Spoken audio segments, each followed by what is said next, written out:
ఈ రోజే డౌన్లోడ్ చేయండి. మీ ఫేవరెట్ షోస్ చూడండి. అమ్మా శ్రీలక్ష్మి. పెద్దయ్యా.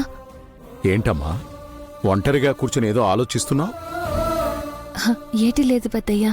శ్రీముఖలింగంలో కూడా ఇలాగే ఒంటరిగా కూర్చుని ఉండేదానివా అమ్మా?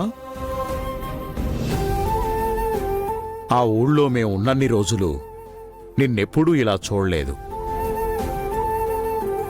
నిన్ను చూసిన ప్రతిసారి బ్రతికితే నీలా బ్రతకాలి, ఉంటే నీలాంటి మనుషులున్న ఊళ్ళో ఉండాలి అనుకునేవాళ్ళం. కాని ఇప్పుడు చూస్తుంటే నువ్వలా లేవు. ఏమైందమ్మా? నీ బాధ కారణం నేను తీసుకున్న నిర్ణయమేనా? చచ్చా, అలాగేటి లేదు పెద్దయ్యా. ఆడంటే నాను పుట్టి పెరిగిన ఊరు. ఆడున్నోళ్ళంతా నాకు తెలిసినోళ్ళు.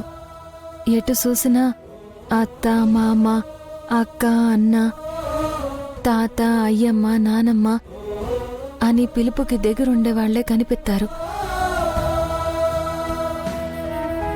కాని ఈడ అట్ట లేదు కదా పెద్దయ్యా. నాతో మీరు తప్ప ఎవరు మాట్లాడట్లేదు.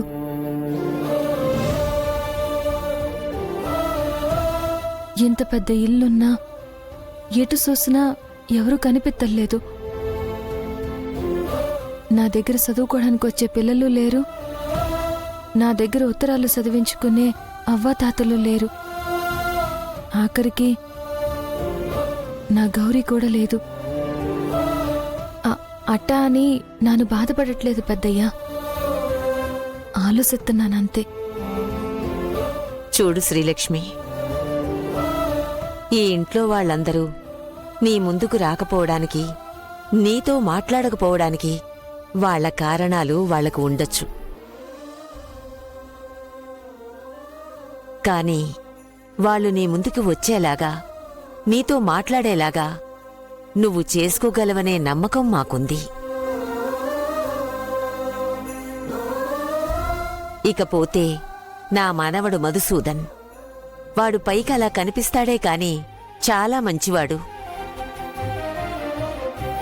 మంచితనంతో పాటు మొండితనం కూడా ఉందమ్మా. వాణ్ణి కొట్టి మార్చాలంటే నా వల్ల కాదు.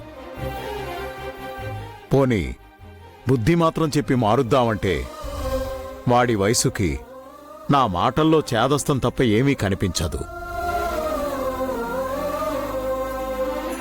నువ్వు కూడా వాడి వయసున్న అమ్మాయివే కాబట్టి వాణ్ణెలా మార్చుకోవాలో నీకు తెలుసని నా నమ్మకం.